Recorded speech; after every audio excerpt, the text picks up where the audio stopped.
Desde 1826, alguns setores da rede pública de educação avançaram e muito. Mas Jonas William Pereira, diretor estadual do Sindiúte Minas Gerais, conta com tristeza que existe uma falta de incentivo da própria academia em formar professores, explicando que o sistema governamental não tem atraído novos educadores. Professores hoje estão muito esmorecidos com o processo na rede estadual. É uma pena, né, que hoje fizeram o concurso público, dificilmente as pessoas querem fazer o concurso, porque o próprio salário já não chama a atenção. Ninguém quer ficar na universidade 5 anos para ir ganhar um salário e meio. É o que sobra na rede.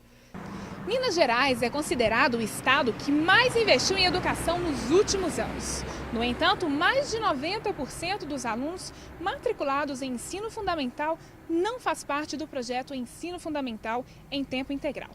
Viemos até o Sindiúte, o Sindicato Único dos Trabalhadores em Educação de Minas Gerais, para entender qual a posição que eles têm diante dessa situação e o que eles esperam dos próximos governantes. A Constituição Federal determina que 25% dos impostos devem ser investidos em educação. Qual foi esse valor este ano? Ora, o governo do estado tem tido uma prática desde 2003, né, quando o governador Aécio Neves assumiu o comando do estado, de fazer uma redução drástica no investimento para a educação pública do estado de Minas Gerais. Em alguns períodos, 19 ponto alguma coisa, já tivemos o absurdo de termos 18% do investimento, o que, contrário ao que diz a Constituição, que são seus 25%. Nesse sentido, há um rombo já detectado de 8 bilhões de reais para a educação pública mineira. E sobre estes 8 bilhões que estão sendo destacados na mídia, significam esses 25% ou parte deles? Parte deles, ou seja, há uma política desses 12 anos que o PSDB assumiu em Minas Gerais, que há uma redução. Então, se você fizer uma conta do ponto de vista do controle na educação, nós vamos perceber que há um déficit de 8 bilhões. Né? Já, inclusive, fizemos uma campanha forte para a sociedade saber que não há o complemento dos 25% já adquirido na Constituição de 88. Uma pesquisa feita no site de planejamento do governo de Minas, nós encontramos um dado de 20 milhões, que é na lei orçamentária, um dado que eles têm que investir na educação. Porém, menos de 7 milhões foram investidos, agora até outubro. Você acha que eles vão ser capazes de investir os outros 13 milhões nos últimos 3 meses que nos restam? Eu tenho dúvida deste processo. Haja visto, né, a ausência já, né, desse déficit, onde ele deveria já colocar, né, os 25%. E também há uma desconfiança, porque há um número reduzido das escolas estaduais, ou seja, algumas já foram municipalizadas. Então, a forma que tem sido, né, colocada para, né, esse complemento, eu diria, estamos ao final, nós chegamos a outubro, né, então nós temos 2 meses. É impossível fazer esse investimento, porque se tivesse feito, já teria feito, inclusive, no início do ano. Haja visto, nós já iniciamos o nosso ano com déficit de funcionários de escola, professores contratados, e ainda continua esse processo.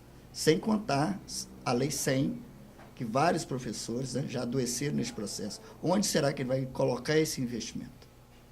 Onde você acha que estão esses 13 milhões faltantes?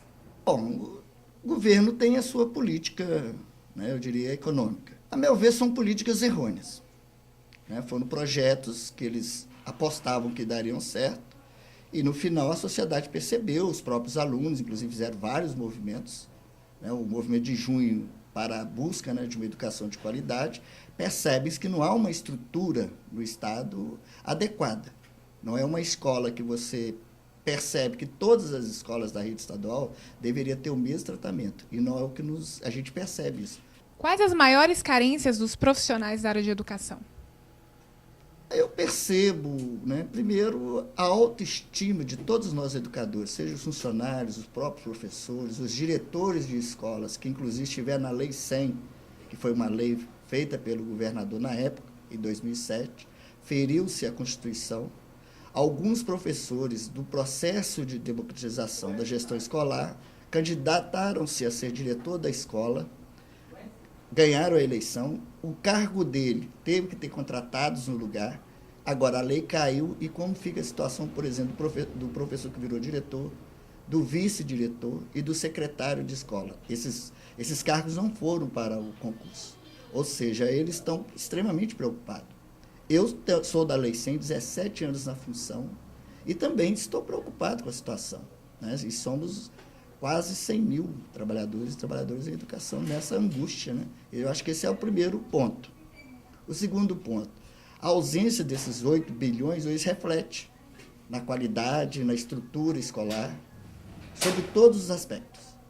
Então, há uma esperança muito otimista do pessoal que está neste processo pós-eleição, de que, segundo, né, o candidato que ganhou, o Fernando Pimentel, que ele irá, né, olhar, né, a estrutura das escolas, sobretudo a questão funcional. Porque é impossível você, né, oferecer uma educação de qualidade para a sociedade se a sua estrutura está, eu diria, adoecida. Em conferência realizada pelo Sindiúti antes das eleições, Jonas nos conta que todos os candidatos assinaram um termo de compromisso com o salário dos educadores.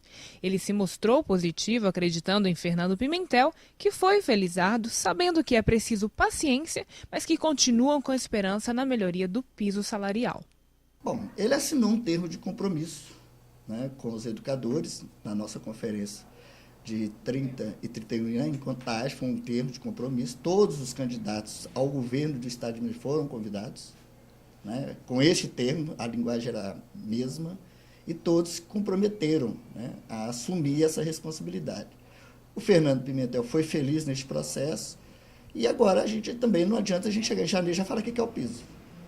Né, tem que ter maturidade, né, um pouco, né, de paciência para que a equipe nova possa conhecer de fato, né, os problemas, né, eminentes, né, da própria estrutura do Estado, para depois ele começar, né, a dar uma, eu diria assim, né, uma esperança para todos nós, que é o que nós estamos esperando. 90% dos alunos matriculados em ensino fundamental não faz parte desse projeto de ensino fundamental em tempo integral. O que você espera do governo que está chegando? É uma pergunta até interessante. Nós, ao longo dos 12 anos, nós vivenciamos uma política de governo que não respeitou a Constituição em nenhuma linha. Por exemplo, o piso dos professores, que tivemos uma greve de 112 dias para o cumprimento de uma lei federal, não foi cumprida. Assinaram, mas não cumpriram. Eu penso que a primeira coisa que a gente tem que fazer uma análise mais profunda é do ponto de vista financeiro. Não existe projeto que vá dar uma satisfação geral aos nossos anseios se não há uma estrutura financeira. Porque o que a gente está percebendo é essa ausência de recursos. Acho que esse é o primeiro ponto. Porque a escola em tempo integral ela é cara, não é uma escola barata. Porque você vai ter que mexer em vários pilares, inclusive aumentar o número de contingente do professorado.